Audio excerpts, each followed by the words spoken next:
Management said we had to work 8 and 5 p.m. ET. So we did, and let them deal with explaining to our California clients why we weren't available. So this happened a while ago before remote work was even a concept. Think 2008-ish. I was working at a large media agency, and for anyone who knows agency work, we typically work around our client's schedule, or at least as best as possible. We were based in MIC but had CA clients, so it was pretty standard that we'd get in at 10 am and leave 7/8 pm if you stayed to 9 pm. You could take a car service home, so we sometimes just did that. Most of us were in our 20s, so no big deal. When a new CEO started, he was used to working in Europe and hated that we weren't in the office at 8 am and forced a company policy that we had to be in the office from 8 am to 5 pm.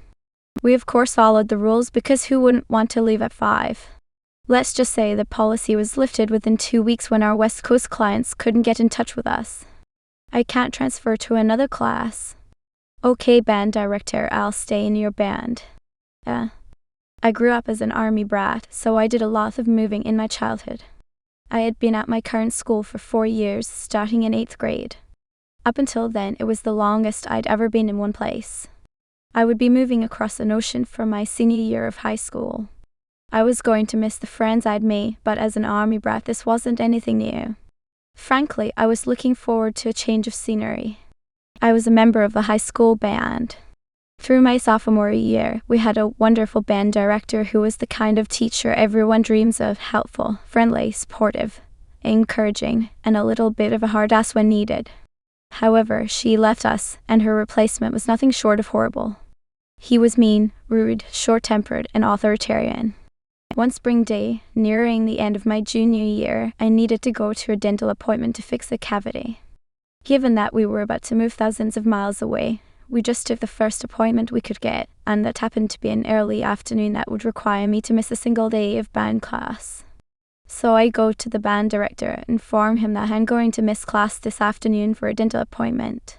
Then I check out of school, go to the dentist, get my tooth filled, go home, and carry on with the rest of my life, because this is a regular, routine, normal, and not at all unusual event that is hardly worth even noticing, let alone causing drama, right?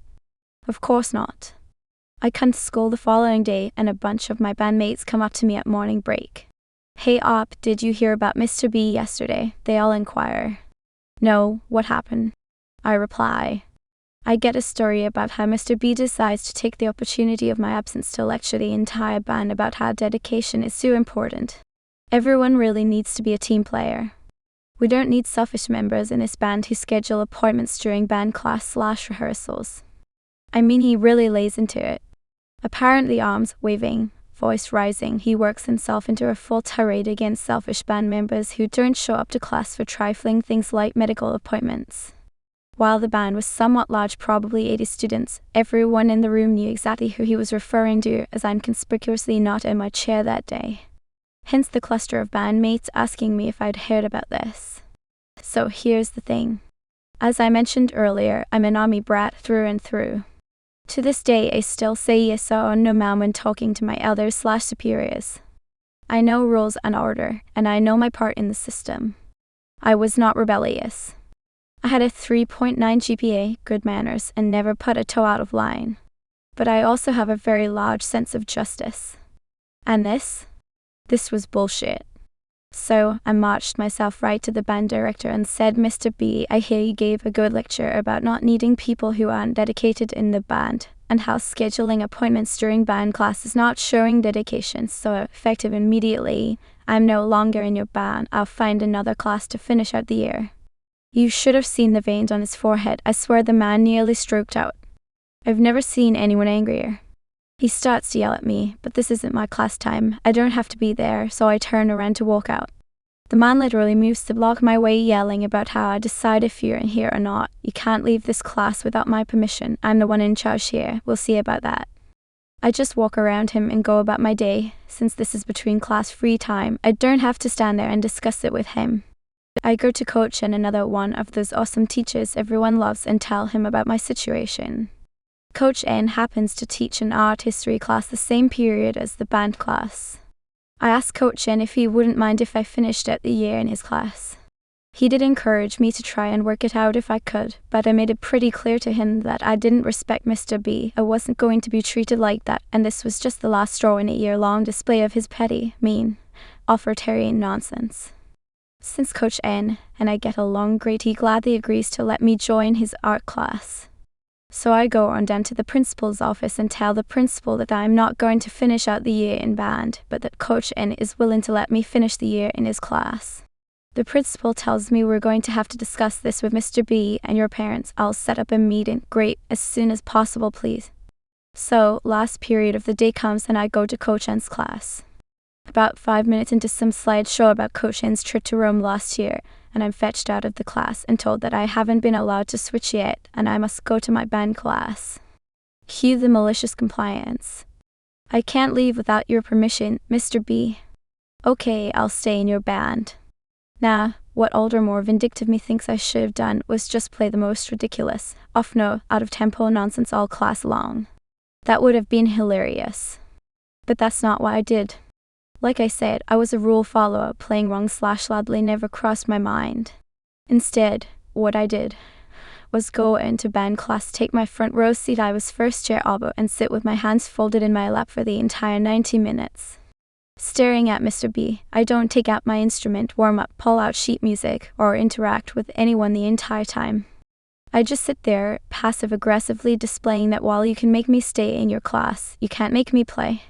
You'd think he'd get the hint and just relent, but that's not Mr. B's style. Instead, for 2 days while they set up the meeting with my mom, I have to sit in that class and openly defy him. But he's got a plan. He's gonna threaten my grades and try to coerce my mom to make me support him. Thankfully, I've prepped mom and she's no fan of Mr. B, so that is gonna go nowhere. So we finally go to the meeting, and when both sides have had their say, Mr. B's mother says if I don't let you out of my class, you have to stay, you'll get a failing grade. The principal takes his side and also tried to cajole me into staying, trying to lean on the threat to my grades.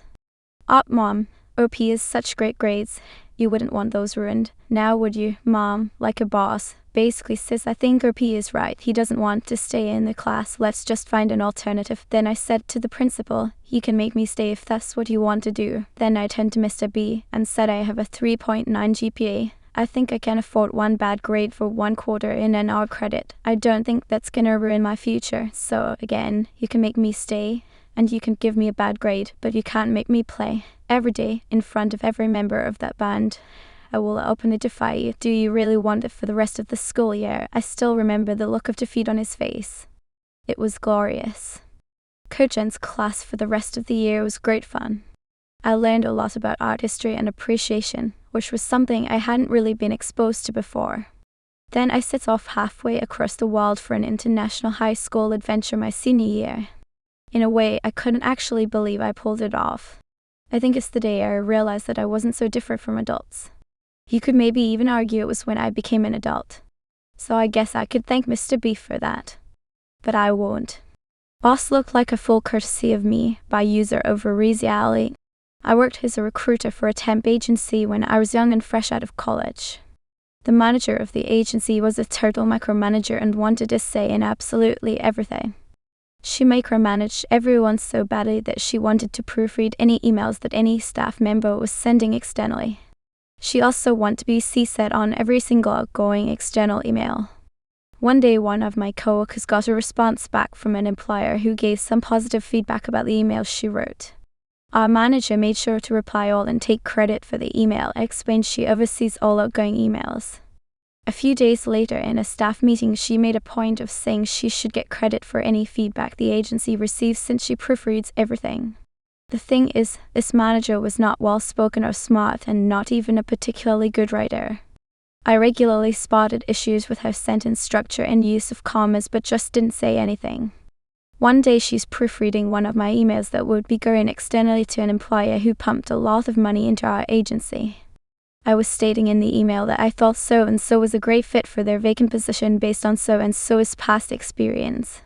Miss Manager comes to my desk and tells me the email looks good except it should read past experience. I told her that was incorrect and she told me I was wrong and she knows the difference between the two words. I wasn't in a mood to argue, so I wrote it as past experience and she said Miss Manager on the email. The employer writes me back and says, as an employer who hires people to work on printed literature, they wanted to correct me and let me know it's actually past experience. That's where malicious compliance kicked in. I have replied all and thanked them for the feedback and explained my manager values all feedback, and since she proofreads all outgoing emails, she was the one who insisted on writing past experience. The next day she announced she no longer wanted to proofread outgoing external emails and didn't want to be CC'd on them any further. Malicious compliance put that witch in her place. Scared to the company BBQ by user Octaruni. This happened back in the early 90s. My husband was working for a company that had the male employees showing up for work regularly with obscenely short and tight shorts that barely covered the law, so a memo went out informing employees of a new dress code: no shorts for men allowed. Casual pants, skirts, dresses only. The day of the annual afternoon summer BBQ held on hot top out in the parking lot was around 90F. The man enjoys his comfort on a hot day and has a fine sense of humor, so EQ'd malicious compliance and wore my below-the-knee wrap skirt to work. His manager saw him in the morning and asked if he had anything else to wear with him. The answer, of course, was no. Trying not to laugh, he said, "If you ever effing do this to me again, I am going to kill you." My husband just smirked and wore the skirt complete with steel-toed safety boots to the BBQ and was the hit of the party. It's good US money, by user Alvar NGT Philosopher. Years ago, working your basic convenience store gig. Guy comes in, wonders the stacks, and comes to me with about $7.50 worth of stuff and hands me a $100 bill. "Dude, please tell me you have something smaller. I just opened up about 45 minutes ago. I don't think I can break that." All true, I knew my tail was on a razor's edge for this one. I see that look on his face, hear that tone. No, it's all I've got. Those in customer service know that voice, that "I'm the customer, you're the peasant" tone. Right, okay then. I knew the type, but I tried begging off, giving him an out before I turn on my Gen X lack of fucks. Still polite and professional. "Well, I can't make any promises, and I can't check while the sale is on the screen." "Well, you have to take it. It's good US money." "Ah. That isn't how this works. If I ain't got the cash, I have every right to refuse service." "But hey, you set the rules, so malicious compliance it is. I will make you regret this." I popped the drawer and the god smiled upon me. 3 $20, 2 $10, and assorted $5 and $1 bills and coins later, here's his change. "What's this?" "Your change." I wasn't sure I could pull it off, but we got lucky. "Enjoy your afternoon." He's just standing there, unsure how to respond or act. "Is everything okay?" It's good US money. All sweetness and charm. Never saw anyone go from 1 to completely impotent 100 so fast. He wanted to chew me out or bitch to my boss, but knew I'd done nothing wrong. I gave him what he demanded, $90 plus change from a $100 bill. What's he gonna howl about? "Your clerk gave me exact change." "The boss and you're angry, why?" I watched each and every thought run across his face, trying to make me look bad, and just couldn't. So he just turned around and sulked away out the door. I've put in 40 pluses behind the counter in 4 states and dozens of stores, and this is, by far, my single most favorite customer exchange ever.